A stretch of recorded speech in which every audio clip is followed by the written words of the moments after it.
The Galaxy Note 3 marked a new beginning for Samsung, not just in design choices but also when it came to the S Pen. However, as a line, the Note range also includes tablets, and its biggest iteration has come along for the ride as well.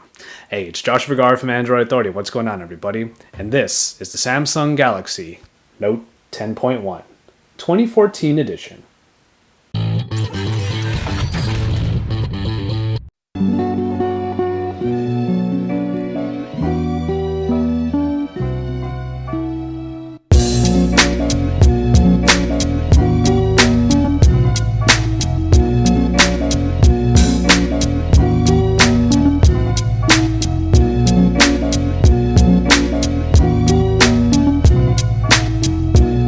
For the most part, the much bigger sibling of the Galaxy Note 3 adopts many of its design philosophies, and that is a very good thing.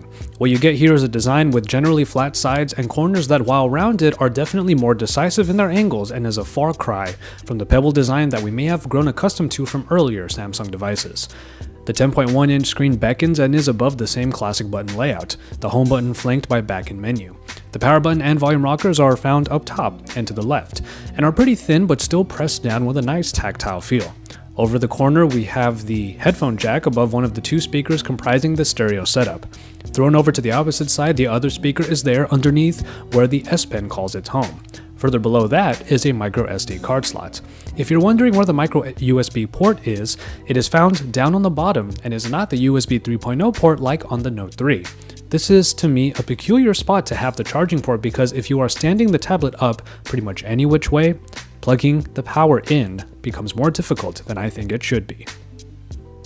The back, while not removable, is made up of the new textured plastic that has been given a very welcome change for Samsung devices, and etching around the edges gives off the general feel of leather. In the hand, the textured plastic definitely helps it feel very nice and helps provide a nice grip for usage. While one-handed usage is very difficult with such a large device, you can actually still grip it easily by resting your thumb over the just rightly sized bezels around the screen. It's unsurprising that a 10-inch tablet should be rather heavy, and though this version of the Note 10.1 is lighter than its predecessor, it is still hefty at 540 grams. Handling the Note 10.1 is about as good as it can get, and it is definitely as stylish as its little sibling, which is probably the best part. A great display should come with a great tablet, and that is definitely the case here as Samsung has outfitted the Galaxy Note 10.1 with a LCD screen capable of 2560 by 1600 resolution at a more than adequate 299 ppi. All content looks great on this screen as colors are nice and vibrant, making especially the TouchWiz UI pop. This might not be the bigger version of the stellar Super AMOLED display found on the Note 3, but it is really close. I really enjoyed watching YouTube videos and playing extensive sessions of Dead Trigger 2 on here. Text is given a nice sharpness that even when you bring it close up doesn't show any real signs of pixelation. Rest assured your viewing experience on this Note 10.1 will be an enjoyable one. Another area where Samsung definitely doesn't skimp out on is the performance aspect. While there are different versions of the Note 10.1 that will get different processing packages, this Wi-Fi only version did come with the fabled Exynos 5420, the octa-core beast that is supposed to bring even more speed than the Snapdragon 800 that is found in other Notes. Consider for a second how high the resolution of this screen is, and thus how much processing power is required to make the Note 10.1 blaze. Then consider that the Antutu benchmark scores are comparable to the smaller Galaxy Note 3 that sports the Snapdragon 800. Now that's very impressive, and for those same reasons I am okay knowing that here, there isn't the buttery smoothness that you would find on the Note 3. But that also doesn't mean that getting work and play done on here will be hindered even in the slightest. 3GB of RAM help the Note 10.1 perform all of its multitasking and extra S Pen functions handily, and the Mali T628 graphics help make even the most intensive games run well. At high quality, the newly released Dead Trigger 2 did experience some noticeable but generally negligible stutter. On the other hand, whereas some other devices might lag on the low quality setting, the Note provides a smooth and enjoyable experience killing them zombies. In the hardware department, it's definitely focused around the S Pen, but that doesn't mean this big tablet doesn't come with some extra good features. I will say that without the many sensors found in the Galaxy S4 or the Note 3, you won't be able to use your hand for air gestures or air view, though smart stop and scroll are available here. The included 32 or 64GB of storage is bolstered by the micro SD card slot, and while not removable, you do get a massive 8220 mAh battery unit inside that Samsung claims will be able to go for 9 hours of usage. In my testing, I once played Dead Trigger for about 45 straight minutes after taking the time to download it beforehand. After that, 1.5 hours of total usage, 80% battery life was still available, which I think is pretty impressive considering everything I was doing in that short amount of time. One of the new features is definitely the dual speaker stereo setup. The sound is crisp and quite rich. Music sounds good even if using headphones might generally be more preferred.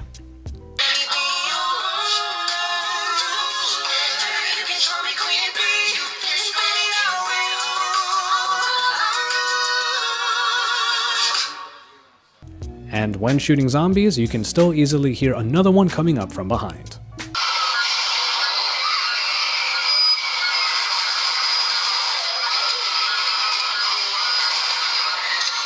And finally, of course, is the S Pen, which has been given a more symmetrical design that allows for it to be inserted more than just one way.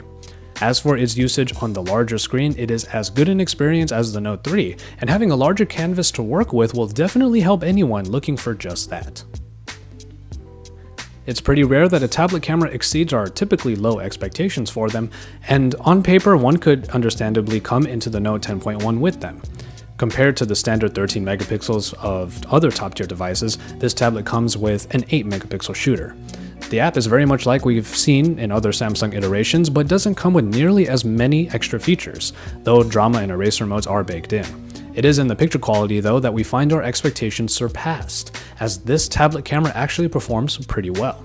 Colors have a good punch to them in pictures, and sharpness is at a nice high level. Even if the 8 megapixels do put this camera more in Galaxy S3 territory, its quality actually puts it closer to the Galaxy S4. With picture quality like this, we can almost forgive public shooting with a big tablet like this. Almost. Before I get into the main parts of the software, I do have to say one thing.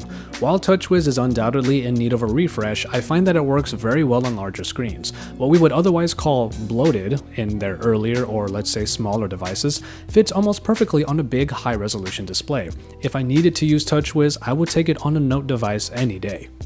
To be fair, the TouchWiz on these newer Note devices look and generally feel the way you remember it, and while it does make some different choices in the tablet version, a couple could use another look, like the notification dropdown that shades the entire screen rather than shows in sections, like in stock tablet Android.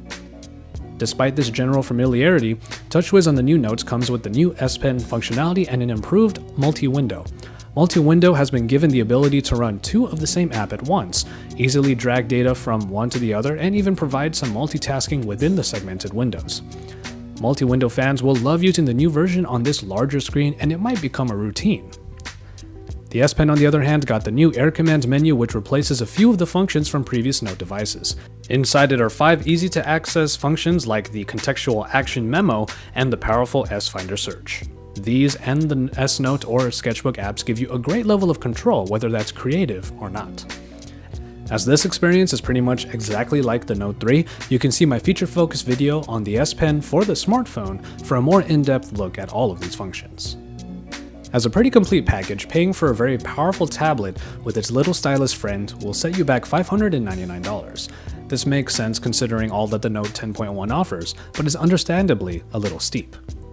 Which begs the question, while the Note 3 can be used without the S Pen and still provide a great smartphone experience, does that translate to the tablet? If Samsung put out a pretty average tablet experience and then tacked on the much loved S Pen functions on top, that would be a pretty easy no.